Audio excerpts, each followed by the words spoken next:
नमस्कार दोस्तों, KMIQ YouTube channel में एक बार आपका फिर से हार्दिक स्वागत है। जो पिछले वाली क्लास थी उसमें मैंने आपको सारणी का मान कैसे निकालते हैं, 2x2 ऑर्डर वाले सारणी का मान कैसे निकालते हैं और 3x3 वाले ऑर्डर की सारणी का मान कैसे निकालते हैं, इसके बारे में हमने चर्चा कर ली थी। अब हम सारणी कहने की जो डिटर्मिनेंट्स है उसमें 3.1 उसमें तो हमने पढ़ ली थी और 3.2 जो हमारे 2023 और 24 का जो सेक्शन है उसमें हटा दी गई है। तो आपको सीधा हम 4.3 पे चलते हैं। 4.3 में हमारे जो थोड़े बहुत बेसिक समझ लीजिए आप। 4.3 प्रश्नावली में एक तो आ रहा है त्रिभुज का क्षेत्रफल कैसे निकालते हैं सारणी की सहायता से।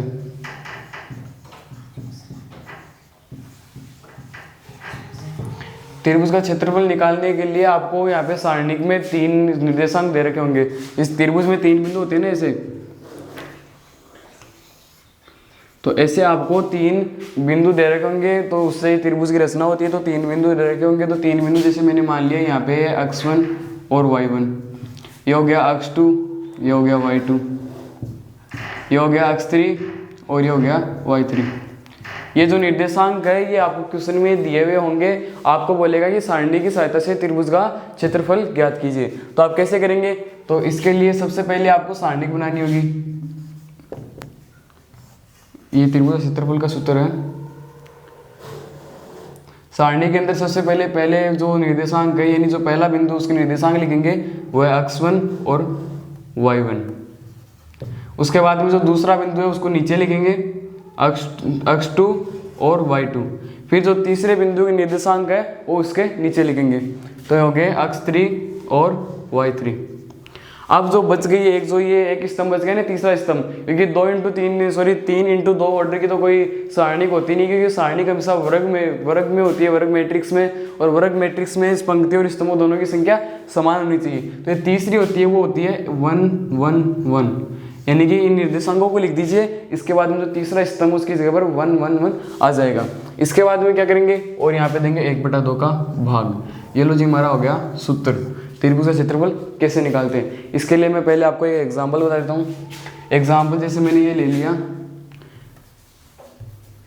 इसके निर्देशांक दे रखे 1 और 2, इसके है 0 और 3, इसके है -1 और 4। ये वाले मैंने कोई एग्जांपल ले लिया है। अब इसके अंदर हम सोल्व करके देखते हैं।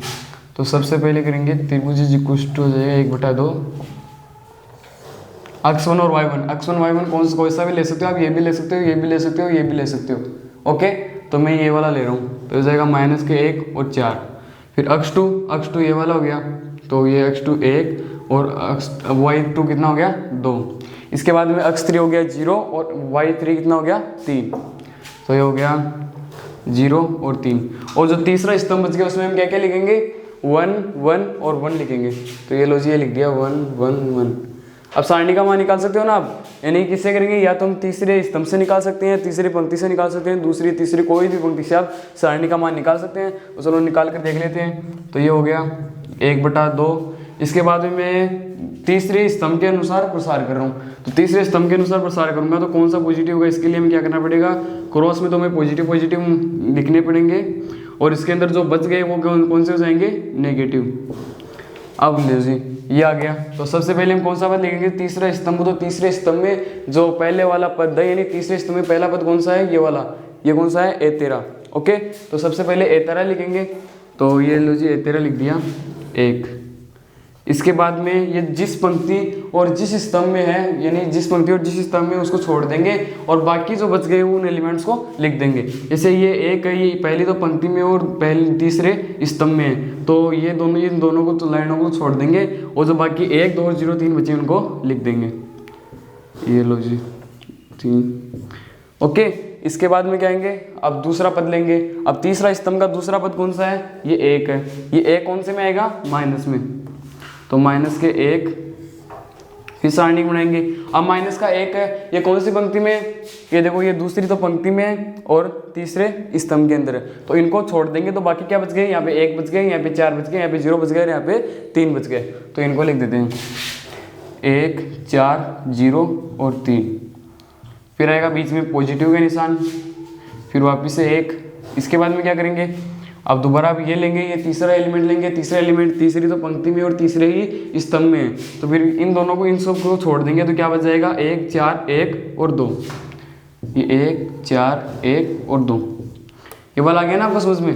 अब इसके बाद में क्या करेंगे, इसका मान निकालेंगे। तो ये मैं मान इस तरफ निकाल देता हूँ इसका, ये आ जाएगा सारणी का मान आ जाएगा 1/2 कोष्टक। अब इसको सोल्व करेंगे तो क्या करेंगे, 2 × 2 ऑर्डर वाली सारणी का, तो 2 × 2 ऑर्डर वाली सारणी का मान हम कैसे निकालते हैं, पहले 11 पद को 13 पद से मल्टीप्लाई करेंगे, और सॉरी 11 को 22 से मल्टीप्लाई करेंगे, फिर बाद में 21 को 12 से मल्टीप्लाई करेंगे। तो करो, ये आ जाएगा यहाँ पे 1 × 3 -0, यानी इन दोनों को मल्टीप्लाई करके माइनस का चिन्ह लगा के इन दोनों को मल्टीप्लाई कर दो, जो भी मान आएगा वो इस सारणी 2 × 2 ऑर्डर वाली सारणी का मान आ जाएगा। तो इसके अंदर करेंगे, उसके बाद में क्या करेंगे, यहाँ पे माइनस का चिन्ह लगाएंगे, फिर 1, फिर कोष्टक लगा के क्या आ जाएगा, 3 को 1 से करेंगे तो 3, -4 को 0 के साथ मल्टीप्लाई करेंगे तो कितना आएगा 0, फिर आएगा बीच में पॉजिटिव साइन, पॉजिटिव साइन करके क्या आएगा 1, इसके बाद में ये वाला इन दोनों को करेंगे, 1 और 2 को मल्टीप्लाई करेंगे तो कितना आएगा 2, और फिर 1 और 4 को मल्टीप्लाई करेंगे तो कितना आएगा 4, ये आ गया।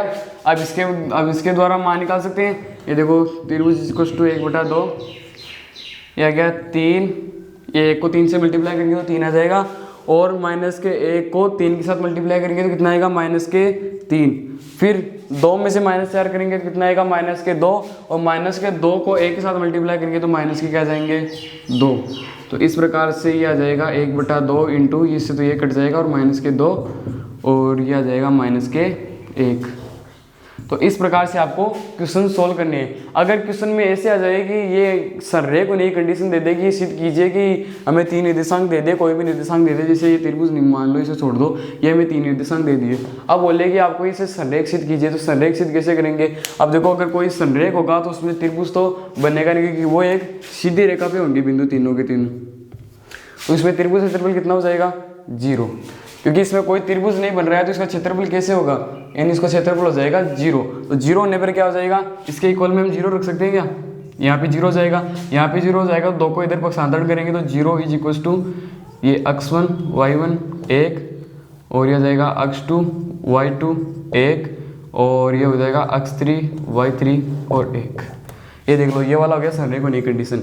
यानी कि हम सिद्ध कैसे करेंगे, पहले तीनों निर्देशांकों को इस प्रकार से लिखेंगे, यहाँ पे पहले x1 लिखेंगे, फिर y1 लिखेंगे, इसके बाद में यहाँ पे 1 लिखेंगे, फिर x2 निर्देशांक लिखेंगे ये वाला, फिर y2 निर्देशांक लिखेंगे, फिर 1, फिर x3, फिर y3, फिर 1, और इन सब सारणी का मान निकालेंगे। अगर वो 0 के बराबर आ रहा है तो ये जो बिंदु दे रखे हैं वो कौन से होंगे, संरेख होने की कंडीशन में होंगे। तो आपको इस बात का ध्यान रखना है। अब हम कुछ क्वेश्चन सोल्व करते हैं, एग्जाम्पल सोल्व करते हैं, जिससे आपको और भी अधिक समझ में आ जाएगा।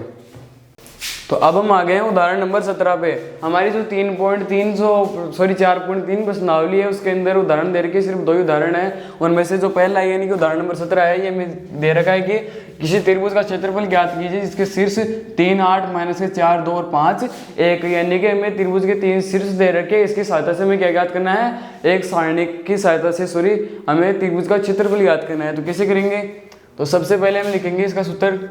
तो ये होता है 1/2 x1 y1 x2 y2 और x3 y3, और इस तरफ तीसरे स्तर में आ जाएगा 1 1 और 1।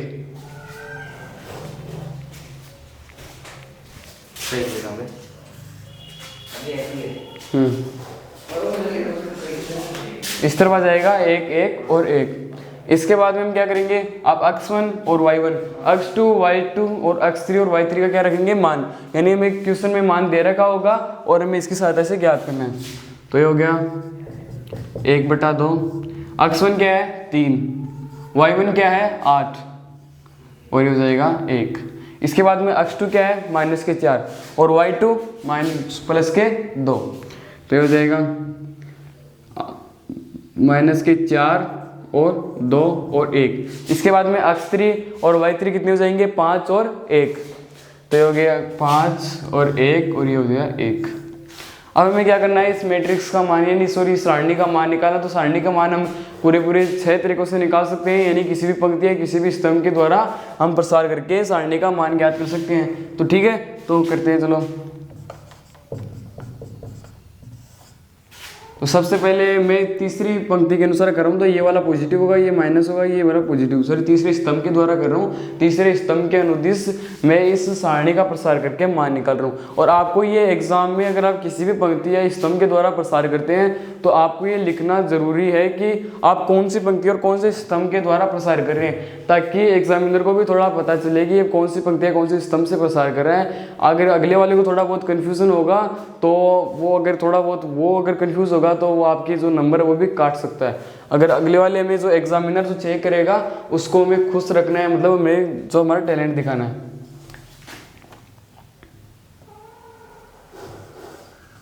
इसके बाद हम क्या करेंगे, सबसे पहले लिखेंगे हम ए13 पद। ए13 पद कौन सा है, एक। अब एक जिस पंक्ति और जिस स्तंभ में उसको तो छोड़ देंगे, बाकी क्या बच गए, माइनस के 4 और 2 5 और 1, तो ये हो जाएंगे माइनस के 4 2 5 और 1। इसके बाद में बीच में आएगा माइनस का साइन और 1 आ गया। अब ये माइनस जो ये 1 है ये कौन सी पंक्ति में है, दूसरी तो पंक्ति में है। ये देख लो, ये दूसरी तो पंक्ति में है और तीसरे स्तंभ के अंदर है, तो इन दोनों को क्या करेंगे, हम छोड़ देंगे। तो क्या बच गया फिर, 3 8 5 और 1 बच गए। तो ये लिख देते हैं 3 8 5 और 1। इसके बाद में हम लेंगे तीसरा एलिमेंट, और तीसरा एलिमेंट कौन सा है, ये 1 है, तो 1 तो हम ऐसा कैसा लिख देंगे, ये लो जी। अब इसके बाद में 1 कौन सी में, तीसरी तो पंक्ति में है और तीसरे ही स्तंभ के अंदर है, तो बच गए कौन से, 3 8 और माइनस के 4 और 2। तो ये लिख लेते हैं 3 8 माइनस के 4 और 2, ये हो गया 1/2। अब क्या करेंगे, इसको सॉल्व करेंगे तो माइनस के 4 को 1 से मल्टीप्लाई करेंगे तो माइनस के 4 आ गया, ये 1 बाहर मल्टीप्लाई में है, और माइनस के 4 माइनस 10, 5 से 2 को मल्टीप्लाई करेंगे तो कितने आएंगे, 10 माइनस 1।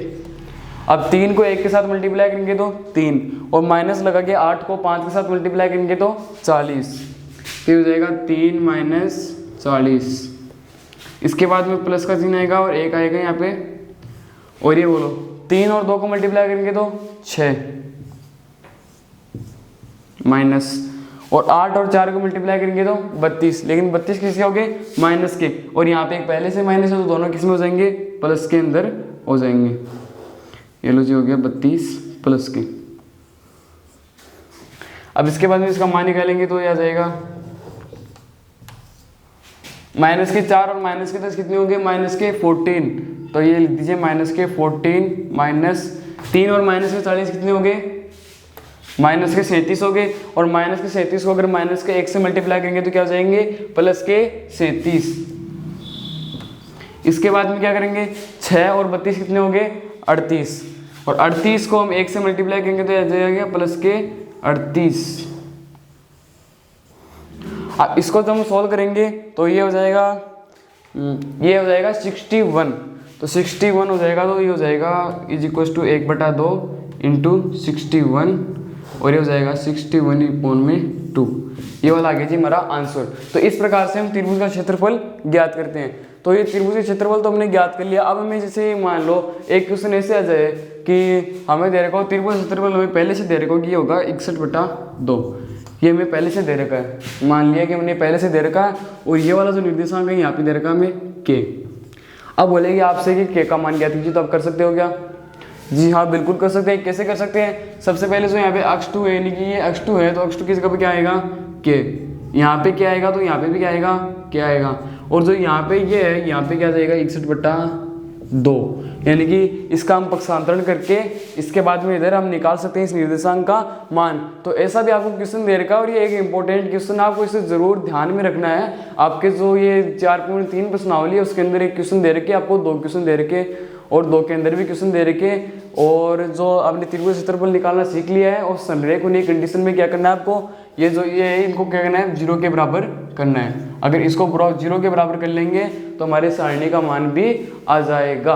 तो इसके बाद में हम एक क्वेश्चन और दे रखा है जिसमें समीकरण निकालनी है हमें, यानी कि हमें 2 निर्देशांक दे रखे होंगे, 2 रेखाएं, एक रेखा दे रखी होगी, इसके यहाँ के निर्देशांक दे रखे होंगे और यहाँ के निर्देशांक दे रखे होंगे, और उससे हमें क्या निकालना है, रेखा का समीकरण निकालना है। तो वो अब पहले वो सीख लेते हैं। अब हमें क्वेश्चन दे रखा है 4.3 प्रश्नावली के अंदर कि सारणी का प्रयोग करके 1 2 और 3 6 यानी हमें 1 2 निर्देशांक दे रखे हैं, इनसे जो रेखा बनेगी उनका क्या करना है, हमें समीकरण ज्ञात करना है। जैसे ये कहना ही चाहता है कि जो ये वाली है ना, एक तो ये बिंदु है और एक ये वाला बिंदु है। अब ये वाला बिंदु ये है 1 और 2 और ये वाला है 3 और 6, सॉरी इन दोनों को जो है रेखा मिला रही है, इसका हमें क्या ज्ञात करना है, समीकरण ज्ञात करना है। तो इन दोनों का समीकरण कैसे ज्ञात करेंगे, तो इसका भी एक सूत्र है। देखो जैसे ये समीकरण ज्ञात करना है तो ऐसे करेंगे, ये वाला हो गया अक्ष और ये वाला हो गया वाई, यानी कि हमने एक ये अक्ष और वाई हमने अपनी तरफ से ले लिया है और ये एक एक एक तो आते ही सारणी के अंदर हम निर्देशांक के रूप में अगर कोई भी चीज़ ज्ञात कर सकते हैं तो उसमें एक और एक के तीसरे स्तंभ में आते हैं। और जो 2 निर्देशांक हमें दे रखे हैं वो यहाँ पे लिख देंगे, 1 और 2 3 और 6, ये वाले यहाँ पे लिख देंगे। तो लो जी, इसे हम जब सोल्व करेंगे तो जो समीकरण आएगा वो हो जाएगा हमारा इन 2 बिंदुओं को मिलाने वाली रेखा का समीकरण हो जाएगा, वो भी किसकी सहायता से, सारणी की सहायता से। तो ये लो जी, सबसे पहले मैं इसके द्वारा ही कर रहा हूँ, पहली जो पंक्ति है उसके द्वारा प्रसार कर रहा हूँ। तो यहाँ पे जाएगा अक्ष, अक्ष ये पहली तो पंक्ति में और पहले ही स्तंभ के अंदर है, तो इनको तो छोड़ देंगे, बाकी क्या बच गए 1 2 और 3 और 6। तो ये हो गए 1 2 3 और 6। इसके बाद में क्या करेंगे, दूसरा निकालेंगे, तो यहाँ पे आ जाएगा माइनस के चिन्ह y। अब y देखो, y पहली तो पंक्ति में और दूसरे स्तंभ के अंदर, तो इनको छोड़ देंगे, बाकी लिख देंगे। तो ये आ जाएगा 1 1 3 और 1। इसके बाद में बीच में प्लस का निशान आएगा, यहाँ पे 1 आएगा। इसके बाद में क्या आएगा, ये देखो ये वाली कौन से में, तीसरी तो स्तंभ में है और पहली पंक्ति के अंदर है, तो इनको छोड़ देंगे। तो इन दोनों को छोड़ देंगे तो क्या बच गया, 1 2 3 और 6। तो 1 2 3 और 6 ये वाला बच गया। अब इसके आगे सोल्व करेंगे तो क्या आएगा, अक्ष और यहाँ पे देखो 6, इन दोनों को मल्टीप्लाई करेंगे तो 6 आएगा, यहाँ पे आ जाएगा बीच में माइनस का चिन्ह और इन दोनों को मल्टीप्लाई करेंगे तो भी कितना आएगा, 6 आएगा। तो 6 - 6 इज टू वाई। वाई में क्या जाएगा, इन दोनों को मल्टीप्लाई करेंगे तो आएगा 1 और जब इन दोनों को मल्टीप्लाई करेंगे तो माइनस में क्या जाएगा 3, ये आ गया +1। इसके बाद में इन दोनों को मल्टीप्लाई करेंगे तो आएगा 6 और इन दोनों को मल्टीप्लाई करेंगे तो भी कितना आएंगे, 6 ही आएंगे। तो ये तो थोड़ा सिंपल सा हो गया, बाकी और एग्जाम्पल सॉल्व करके देख लेना आप।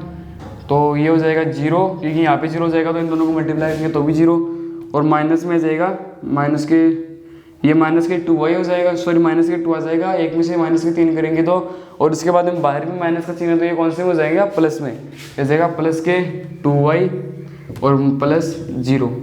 तो ये जाएगा 2y = 0। ये वाला आ गया हमारा समीकरण। यानी कि ये हम जो समीकरण निकालते हैं वो इस प्रकार से निकालते हैं। और ये वाला 0 कहाँ से है मैं आपको बताता हूँ। जो आप समीकरण निकालते हैं ना तो इसके बराबर करके ऐसे निकालते हैं और इसमें जो ये मान होता है ना वो 0 के इक्वल होता है, तो इस हिसाब से यहाँ पे क्या आया, 0 आया। तो इस प्रकार के जो भी आपको क्वेश्चन है वो आपको सॉल्व करने हैं। सिर्फ 2 ही क्वेश्चन तो आपके इस प्रकार से, यानी 4.3 जो प्रश्नावली है उसमें जो ये मान निकालने वाले ना 2 रेखाओं को मिलाकर इसका समीकरण ज्ञात करने वाले, वो आपको 2 क्वेश्चन है और 1 उदाहरण दे रखा है। और जो आपको ये मैंने बताया था ना त्रिभुज का क्षेत्रफल ज्ञात करने वाले, तो वो सिर्फ 1 ही क्वेश्चन है, लेकिन 1 में 3 पार्ट है और 1 दे रखा है आपको एग्जाम्पल। और जो मैंने आपको एक बताया था कि अगर हम निर्देशांक की जगह पर के रख दे और यहाँ पे त्रिभुज का क्षेत्रफल आपको पहले से दे रखा हो और आपको निर्देशांक का मान पूछे, तो ऐसे क्वेश्चन आपको दे रखे, बाकी जो बच गए वो ऐसे ही क्वेश्चन दे रखे, लेकिन सिर्फ 3 ही क्वेश्चन वो है। तो आपको ये एकदम छोटी से छोटी प्रश्नावली है, तो आपको इसे जल्दी से जल्दी सोल्व करना है। और जो अब 4.4 प्रश्नावली है उसके अंदर आपको आने वाले हैं ऐसे उपसारणी का आने वाले हैं और आएगा सहखंड,